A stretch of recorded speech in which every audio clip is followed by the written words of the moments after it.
আমরা দেখলাম তারা বিভিন্ন জায়গাতে মাথা চারা দেওয়ার জন্য চেষ্টা করছে। আজকেও তারা ঢাকা শহরে ঝটিকা মিছিল করেছে। অন্তর্বর্তীকালীন সরকারকে বলছি, সন্ত্রাসী এবং গুন্ডাদের ব্যাপারে আপনি নমনীয় হবেন না, জনপ্রিয়তা হারাবেন। কথা ঠিক না ঠিক জোরে বলেন। প্রশাসনকে বলছি, আপনারা জঙ্গি সংগঠনের বিরুদ্ধে বিগত জীবনে মোটামুটি সোচ্চার হয়েছেন, আপনাদেরকে আরো স্ট্রং ভূমিকা পালন করতে হবে। আপনারা ওই অপেক্ষায় থাকবেন না যে আপা তো আমাদেরকে র্যাঙ্ক দিয়েছে, আবার আপা এসে চ্যাংদোলা করে আমাদের মাথায় উঠাবে। এটা বুকার স্বর্গে বসবাস করবেন।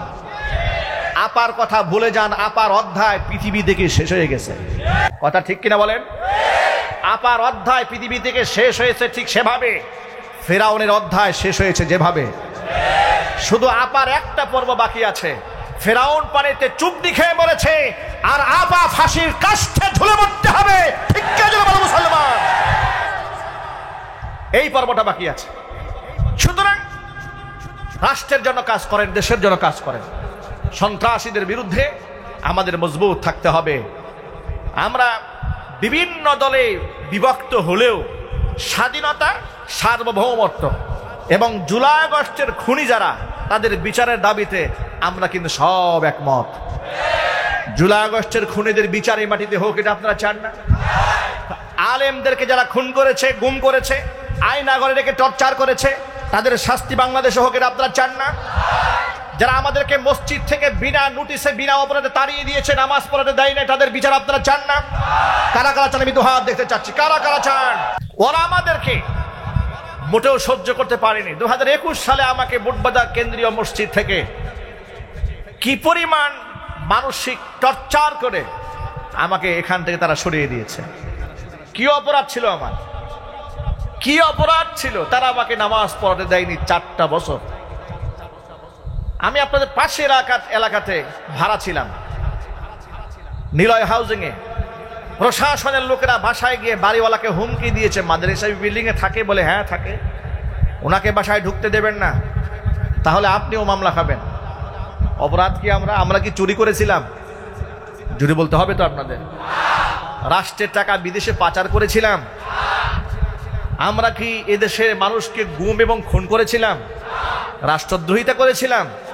একটা কাজ আমরা করেছিলাম, নরেন্দ্র মোদীর বিরোধিতা করেছিলাম।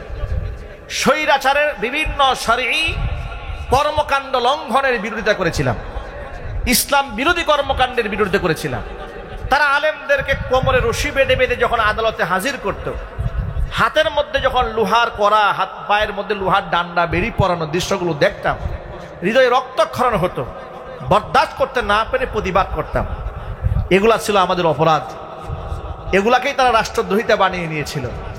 কিন্তু তারা ভুলেই গিয়েছিল, ওয়াতিলকাল আইয়ামু নুদাবিলুহা বাইনান নাস, দিন তো আল্লাহর হাতে, যে কোনো মুহূর্তে রব দিনকে পরিবর্তন করে দিতে পারেন। সে ক্ষমতা আল্লাহর নাই? আর চিৎকার দিয়ে বলতে হবে নাই। টঙ্গী অঞ্চলে আমি কোনো মাহফিল করতে পারতাম না, কিন্তু আপনারা অনেকে জানতেন না আমি কেন মাহফিল করতে পারতাম না। 64 জেলাতে আমি প্রোগ্রাম করি, টঙ্গী অঞ্চলে মাহফিল করা যাচ্ছে না, মাদানী সাহেবের পারমিশন নেই। কেন পারমিশন নাই? মহানগরে অসংখ্য মাহফিল আমার বন্ধ করে দিয়েছে। আমি নাকি উস্কানিমূলক কথাবার্তা বলতাম। আমি বলি, আমি কাদের বিরুদ্ধে উস্কানি দিয়েছি?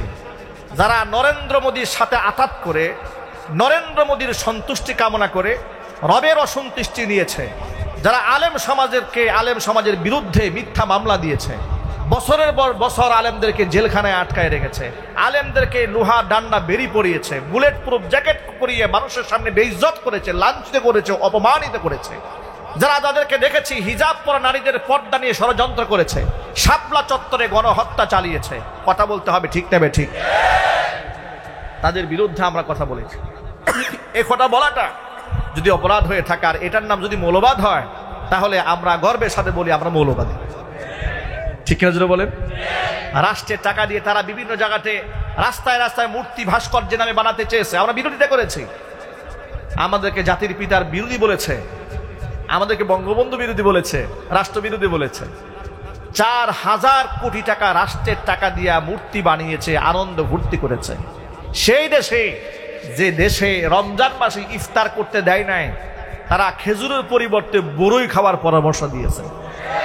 কথা ঠিক না ব্যাঠিক জোরে বলেন?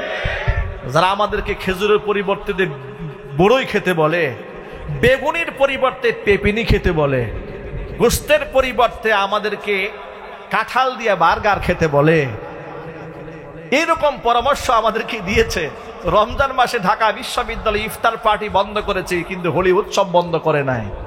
গোটা দেশের মধ্যে ইফতার পার্টি বন্ধ করে দিয়েছে টাকার অপচয় হবে কথা বলে, অথচ 28 লক্ষ কোটি টাকা দেশ থেকে বিদেশে পাচার করে চুরি করে নিয়ে গেছে।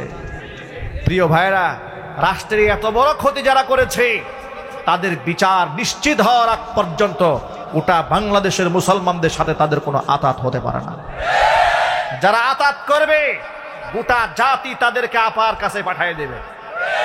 আপা গেছে যে পথে, আতাতকারীরা যাবে সে পথে। আপনারা কি এতে রাজি আছেন? মন থেকে কারা কারা রাজি আছেন এবার দুহা দেখতে চাচ্ছি। মাশাআল্লাহ, মনে থাকবে তো কথা? আল্লাহ পাক কবুল করেন, জোরে কোন আমিন। আমরা এখন স্বাধীনভাবে কোরআন সুন্নাহ থেকে কথা বলার পরিবেশ পেয়েছি।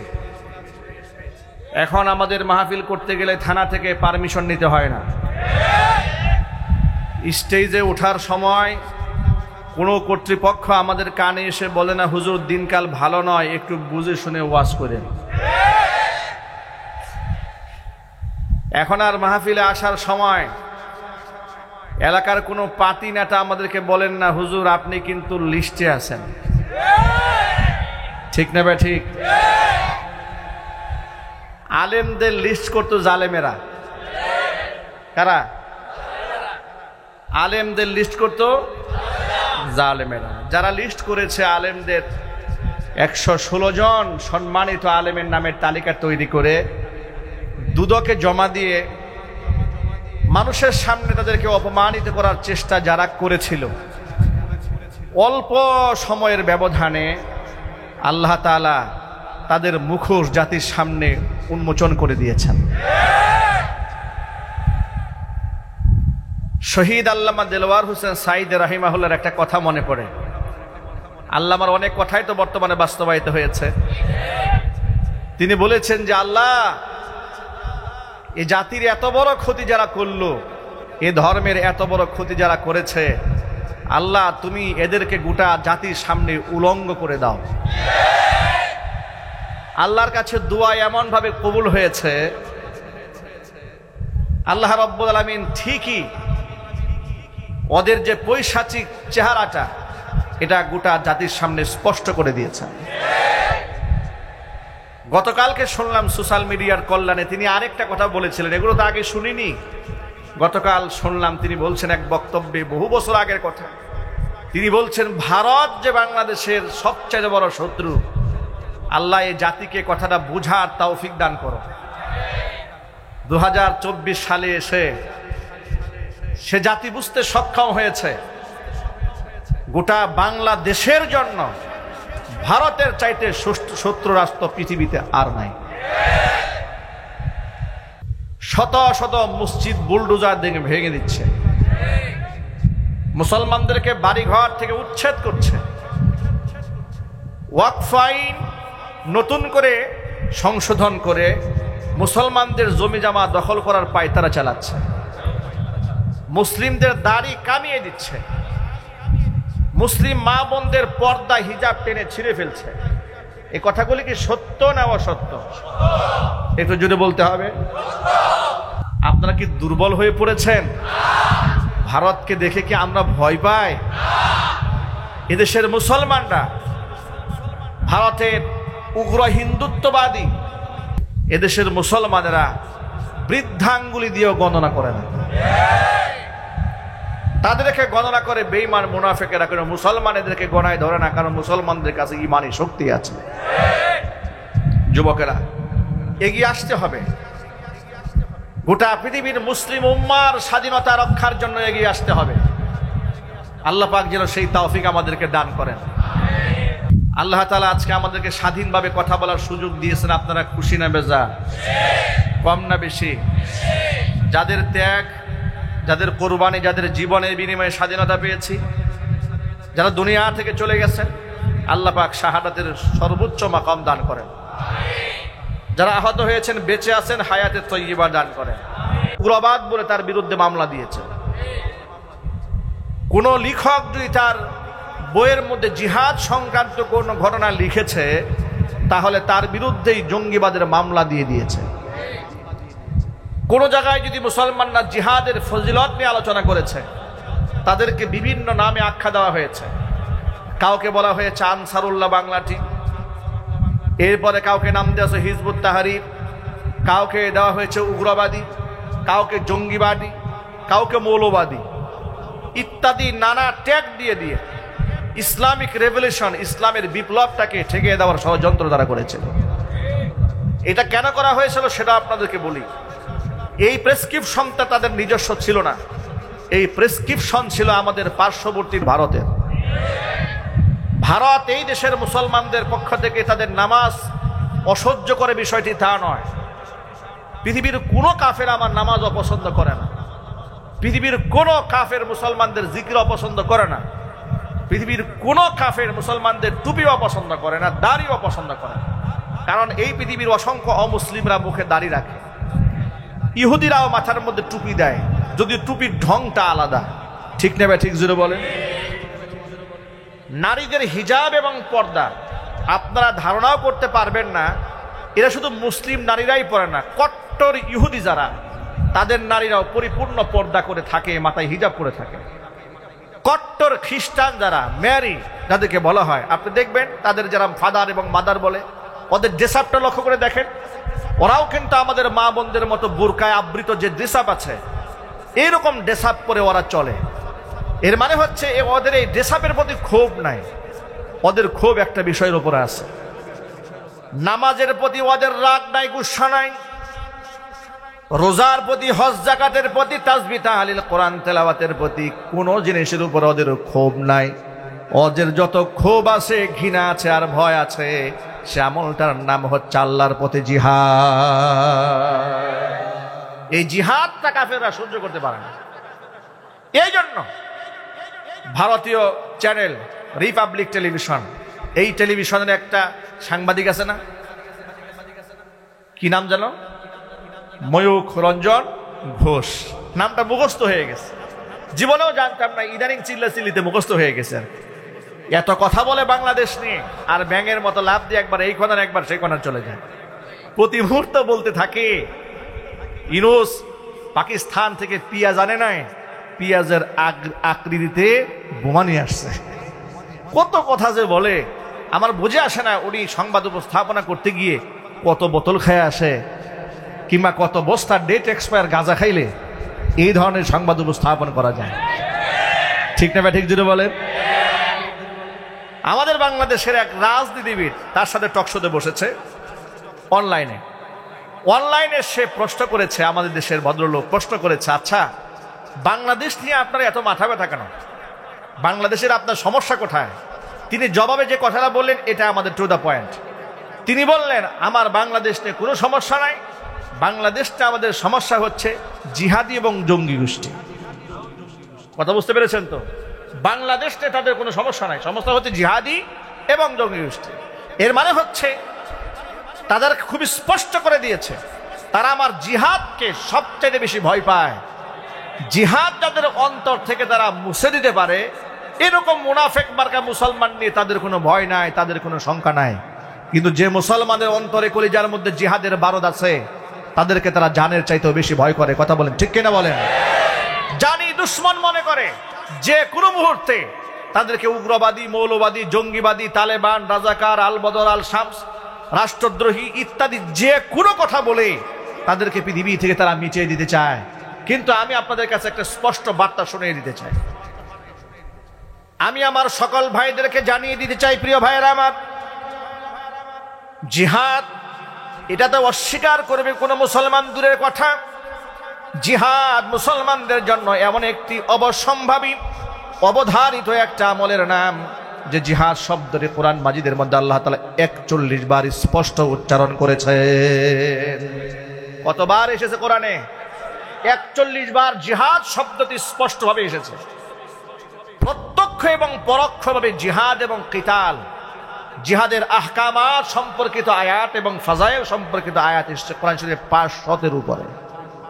সুবহানাল্লাহ বলবেন না? সুতরাং এই যে জিহাদ শব্দের উপর এদের ভয় কিংবা ঘৃণা, প্রকারান্তরে তারা আল্লাহর কোরআনের আয়াতটাকেই তারা ঘৃণা করে। জিহাদকে অস্বীকার করার কোনো সুযোগ নাই। নবী করিম সাল্লাল্লাহু আলাইহি ওয়াসাল্লাম বলেছেন, আল জিহাদু মাদিন ইলা ইয়াউমিল কিয়ামাহ, জিহাদ চলমান থাকবে কিয়ামত পর্যন্ত। জোরে বলেন সুবহানাল্লাহ। আমরা মুসলমান, তাহলে আমাদের করণীয়টা কি লক্ষ্য করেন। জিহাদ হয় ফরজে কিফায়া, কোন সময় এটা ফরজে আইন হয়ে যায়। ফরজে কিফায়া মানে হচ্ছে মুসলিম জাতিগোষ্ঠীর পক্ষ থেকে একদল যদি দায়িত্ব পালন করে তাহলে সকল মুসলমানের পক্ষ থেকে তা আদায় হয়ে যায়। জিহাদ এটা জুহুদুন থেকে এসেছে জিহাদুন। জিহাদ মানে হচ্ছে প্রচেষ্টা করা, সংগ্রাম করা। আর কিতাল বলতে আবিধানিক অর্থে যেটা বোঝানো হয়েছে, পারিভাষিক অর্থে যেটা বোঝানো হয়েছে, সেটা হচ্ছে আল্লাহর দ্বীন, আল্লাহর আহকাম, আল্লাহর কালিমা দুনিয়াতে প্রতিষ্ঠিত করার জন্য সশস্ত্র সংগ্রামে কুফফার গোষ্ঠীর সাথে ঝাঁপিয়ে পড়ার নাম হচ্ছে জিহাদ। যেরকম সুবহানাল্লাহ। এটা অনেক অনেক বড় ফজিলতের আমল ইসলামের দৃষ্টিকোণ থেকে। কোরআন মাজিদ আল্লাহ তাআলা এই আমলটাকে এক সফল ব্যবসার সাথে তুলনা করেছেন। পৃথিবীতে নামাজকে আল্লাহ সফল ব্যবসা বলেননি, রোজাকে আল্লাহ সফল ব্যবসা বলেননি, হজ যাকাত দান সদকাকে আল্লাহ তাআলা সফল ব্যবসা বলেননি, আল্লাহর পথে জানমাল দিয়ে লড়াই করাকে আল্লাহ তাআলা সফল ব্যবসা হিসেবে উল্লেখ করেছেন। সূরা সফের মধ্যে আল্লাহ তাআলা 28 নম্বর পারার হিফজুল কোরআন মাজিদের মধ্যে স্পষ্ট করে বলে দিয়েছেন 10 নম্বর আয়াতের মধ্যে, ইয়া আইয়ুহাল্লাযীনা আমানু হাল আদুল্লুকুম আলা তিজারাতিন তুনজিকুম মিন আযাবিন আলীম। ওই ইমানদাররা, হাল আদুল্লুকুম, আমি কি তোমাদেরকে বলে দেব না, আলা তিজারাতিন, এমন একটা বাণিজ্যের কথা, তুনজিকুম মিন আযাবিন আলীম, যে ব্যবসা তোমাদেরকে যন্ত্রণাদায়ক শাস্তি থেকে রক্ষা করবে। সেই ব্যবসা হচ্ছে তুমিনুনা বিল্লাহি ওয়া রাসূলিহি, ঈমান আনবে তোমরা আমি আল্লাহর উপরে, ঈমান আনবে আমার রাসূলের উপরে, ওয়া তুজাহিদুনা ফি সাবিলিল্লাহি বিআমওয়ালিকুম ওয়া আনফুসিকুম, তোমাদের জান এবং মাল দিয়ে আমি আল্লাহর উপরে তোমরা জিহাদ করবে। যালিকুম খায়রুল লাকুম ইন কুনতুম তা'লামুন, এটাই তোমাদের জন্য কল্যাণকর যদি তোমরা তা জানতে। যদি তোমরা আমি আল্লাহর পথে জিহাদ করো, আমার সাথে এই বাণিজ্য করো, কি হবে ফায়দা শোনো, ইয়াগফির লাকুম যুনুবাকুম, আমি আল্লাহ তাআলা তোমাদের জীবনের সমস্ত গুনার খাতা মাফ করে দেব। ওয়া ইউদখিলকুম জান্নাতিন তাজরি মিন তাহতিহাল আনহার, আমি তোমাদেরকে প্রবেশ করাবো এমন জান্নাতি যে জান্নাতের পাদদেশ দিয়ে প্রবাহিত হয়ে প্রস্রবণ। ওয়া মাসাকিনা তাইয়্যিবাতান, উত্তম বাসস্থানে তোমাদেরকে ঢোকাবো। যেরকম সুবহানাল্লাহ।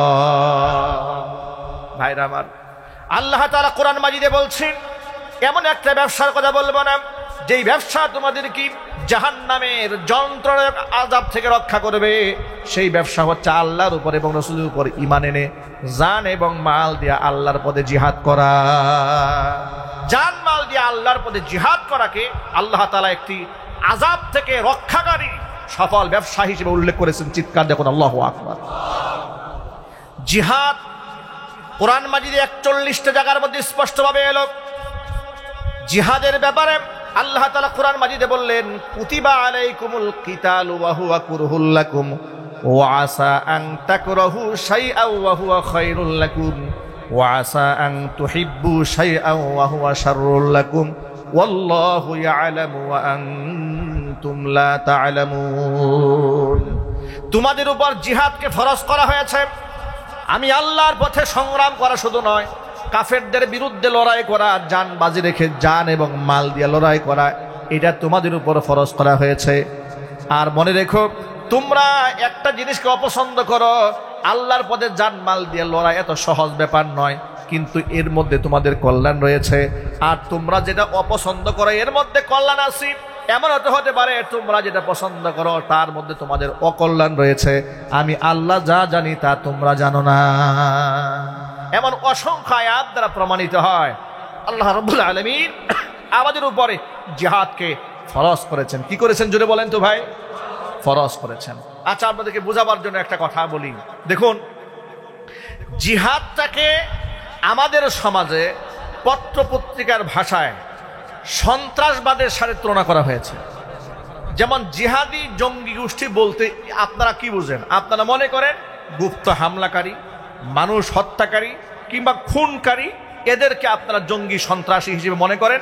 জিহাদি গোষ্ঠী বলতে আমাদের পত্র পত্রিকা দিয়ে জাতিকে এই কথাই শেখানো হয়েছে। কথা ঠিক নেবে ঠিক জুড়ে বলেন। জিহাদ মানে কি সন্ত্রাসবাদ? যদি জিহাদ মানে সন্ত্রাসবাদ হয়, তাহলে আল্লাহ রসুল সাল্লাল্লাহু আলাইহি ওয়াসাল্লাম নিজে ২৭টা জিহাদের সেনাপতি হয়ে নেতৃত্ব দান করেছেন। তাহলে যদি আপনি জিহাদকে সন্ত্রাসবাদ বলেন, তো তার রেজাল্ট কি দাঁড়ায়? মুহাম্মদ সাল্লাল্লাহু আলাইহি ওয়াসাল্লাম সন্ত্রাসী লিডার ছিলেন? নাউজুবিল্লাহ, একটু জোরে বলতে হবে না ভাই? জিহাদকে সন্ত্রাস কেন আখ্যা দেওয়া হয়েছে এটা আপনাদের বুঝতে হবে। আখ্যা দেওয়া হয়েছে এই জন্য যাতে করে, কারণ জিহাদের মাধ্যমে কাফের বেঈমানদের কুফুরিকে পৃথিবী থেকে মূলোৎপাটন করা যায়। আপনি নামাজ দিয়ে কুফুরি মূলোৎপাটন করতে পারবেন না, আপনি রোজা এবং হজ যাকাত দিয়ে আপনি আত্মশুদ্ধি করতে পারবেন, কিন্তু পৃথিবী থেকে কুফুরির শেকড়কে উঠাতে পারবেন না। কথা ঠিক না ঠিক জোরে বলেন। আল্লাহর নবী সাল্লাল্লাহু আলাইহি ওয়াসাল্লামকে প্রশ্ন করা হয়েছিল, কিলা আইয়ুল আমালি আফদালু ইয়া রাসূলুল্লাহ। আল্লাহ রাসূলকে প্রশ্ন করা হলো, হে আল্লাহ রাসূল, পৃথিবীর মধ্যে সবচেয়ে উত্তম আমল কোনটি? রাসূল বললেন, ঈমানুম বিল্লাহ, আল্লাহর উপর ঈমান আনা। কিলা সুম্মা আইয়ুন, ঈমান আনার পরে সবচেয়ে দামি ইবাদত কোনটি? হুজুর বললেন, আস-সালাতু আলা মিকাতিহা, সঠিক সময় নামাজ আদায় করা ঈমান আনার পরে সবচাইতে সর্বশ্রেষ্ঠ ইবাদত। আবার জিজ্ঞেস করলেন, কিলা সুম্মা আইয়ুন ইয়া রাসূলুল্লাহ, নামাজের পরে সর্বশ্রেষ্ঠ আমল কোনটি? হুজুর বললেন, বিররুল ওয়ালিদাইন, পিতা মাতার আনুগত্য করা। কিলা সুম্মা আইয়ুন, 4 নাম্বার জিজ্ঞেস করা হলো, পিতা মাতার আনুগত্যের পরে সর্বশ্রেষ্ঠ ইবাদত কোনটি? রাসূল বললেন, আল জিহাদু ফি সাবিলিল্লাহ, আল্লাহর পথে জিহাদ করা হচ্ছে আসমানের নিচে জমিনের উপরে চতুর্থতম শ্রেষ্ঠ ইবাদত। চিৎকার দেখুন আল্লাহু আকবার। যে ইবাদত কি পৃথিবীর শ্রেষ্ঠ ইবাদত বলা হয়েছে, যে জিহাদকে দুনিয়ার শ্রেষ্ঠ ইবাদত বলা হয়েছে, আজকে মুসলমানদের কাছে প্রথম আলো, ডেইলি স্টার সহ 71 টেলিভিশন, এই সমস্ত চ্যানেলগুলো আর এই সমস্ত পত্র পত্রিকা জাতির সামনে ওই জিহাদকে সন্ত্রাস হিসেবে উল্লেখ করেছে। যার দরুন জিহাদ শব্দটা এটা মুখে উচ্চারণ করাও বিগত 16 বছরে অঘোষিতভাবে নিষিদ্ধ করা হয়েছিল। কথা ঠিক না ঠিক জোরে বলেন। বিভিন্ন জায়গার মধ্যে র্যাব, গোয়েন্দা বিভাগের গোয়েন্দা পুলিশরা তারা বিভিন্ন বাড়ি বাড়ি হানা দিত, বিভিন্ন সংগঠনের ছেলেপেলের কাছ থেকে বই খুঁজে পেত, নামাজ শিক্ষার পদ্ধতি, ফাজাইল আমাল, ফাজাইলে সাদাকাত, শামাইলে তিরমিজি পেয়ে গেছে, পেয়ে পত্রিকায় দিয়েছে, বিরাট হাতিয়ার পাওয়া গেছে। কি পাওয়া গেছে?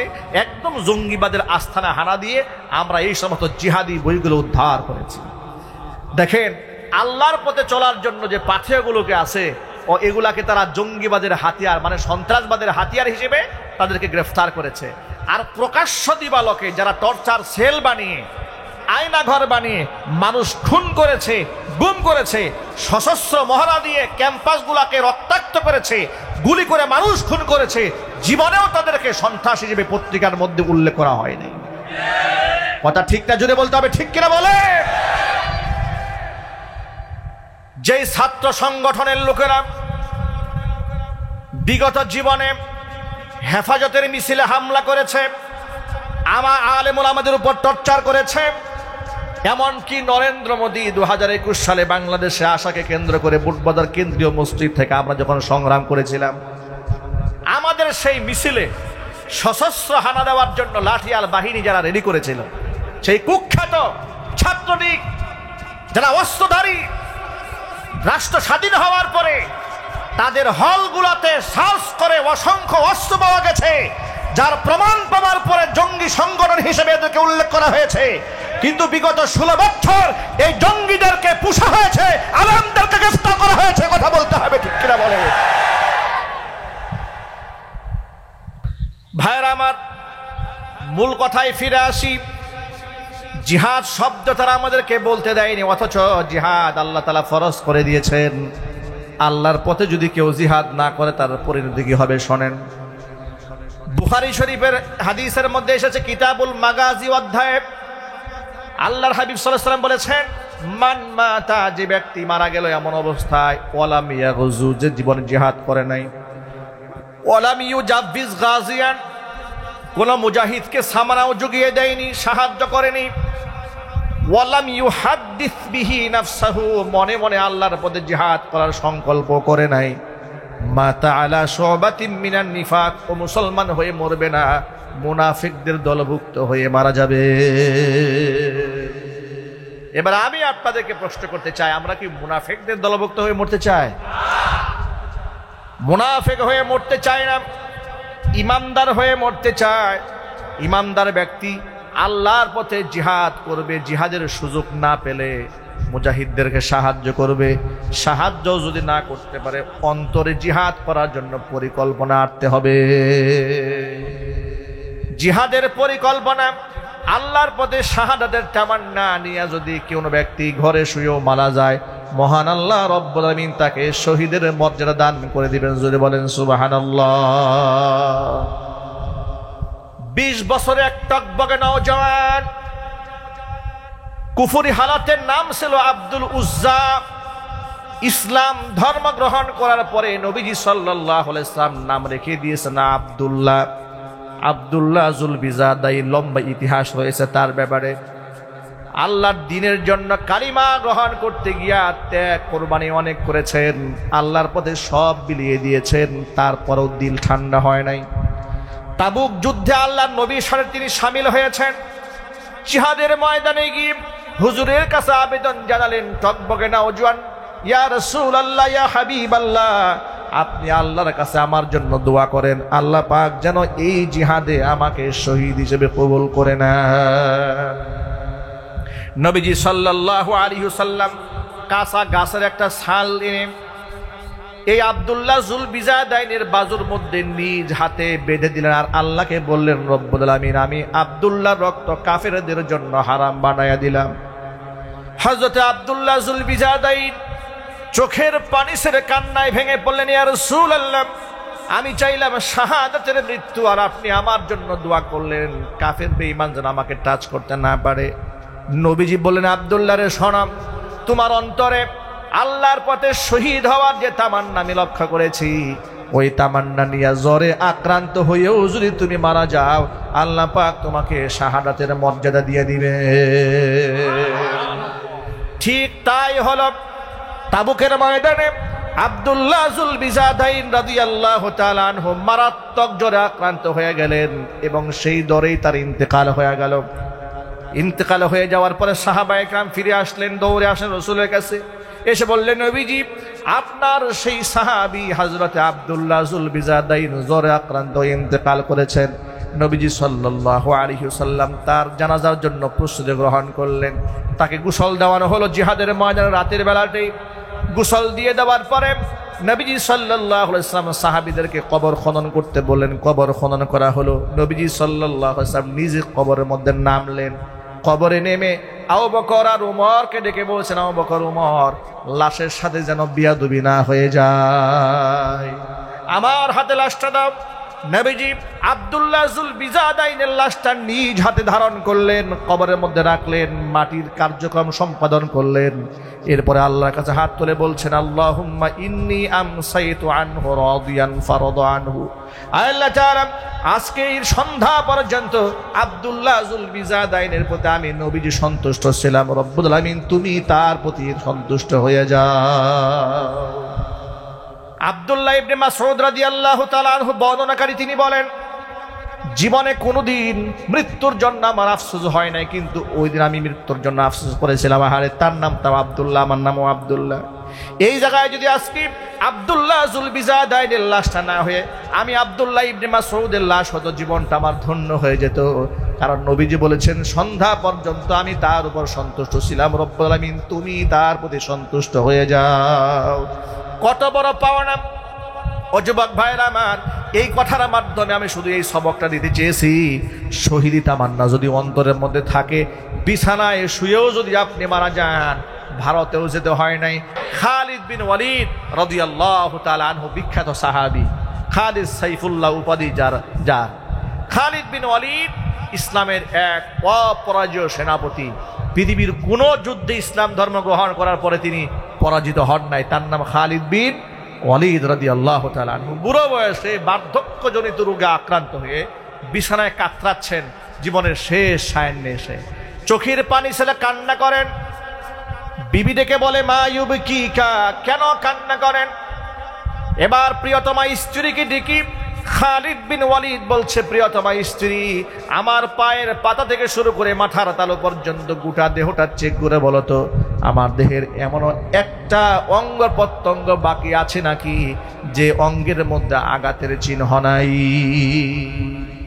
স্ত্রী গোটা দেহ চেক দিয়া বলে, প্রাণের স্বামী আমার, আপনার দেহের একটা অঙ্গ প্রত্যঙ্গ বাকি নাই যেখানে আঘাতের চিহ্ন নাই। এবার তিনি চোখের পানি ছেড়ে বললেন, শোনো, জিহাদের ময়দানে যেখানে শুনতাম যে মুসলমানরা বেশি শহীদ হচ্ছে, তলোয়ার নিয়ে আল্লাহু আকবার বলে আমি সেখানে ঝাঁপিয়ে পড়তাম। মনের মধ্যে স্বপ্ন দেখতাম আল্লাহ যেন সেখানে আমাকে শহীদ করে দেন, কিন্তু আমার তলোয়ারের সামনে কোনো কাফেররা টিকতো না। আজকে আমি শহীদ হওয়ার তামান্না নিয়ে সারাটা জীবন ভর কান্না করলাম আর ঝাঁপিয়ে পড়লাম, রক্তাক্ত হলাম, ক্ষত বিক্ষত হলাম, কিন্তু আল্লাহ পাক আমার শাহাদাত মঞ্জুর করেন নাই। বার্ধক্যজনিত রোগে আক্রান্ত হয়ে বিছানায় কাতরাতে কাতরাতে আজকে আমি মৃত্যুপথের যাত্রী হচ্ছি, এটা আমার মনের মধ্যে কষ্ট। অপ্রিয়তমা স্ত্রী, আমাকে কি তুমি বলতে পারো কেন আমি শহীদ হলাম না? আমি যে এত চেষ্টা করলাম, আমি শহীদ হলাম না। এবার স্ত্রী জবাব দিয়ে বলে, প্রাণের স্বামী আমার, আপনার নামটা কি? বলে, আমার নাম খালিদ বিন ওয়ালিদ। আপনার নামের উপাধি কি? বলে, সাইফুল্লাহ। বলে, সাইফুল্লাহ মানে কি? বলে, সাইফুল্লাহ মানে হচ্ছে আল্লাহর তলোয়ার। উপাধি আপনাকে কে দিয়েছে? বলে, আল্লাহ রাসূল দিয়েছেন। তাহলে আপনি কি করে শহীদ হবেন?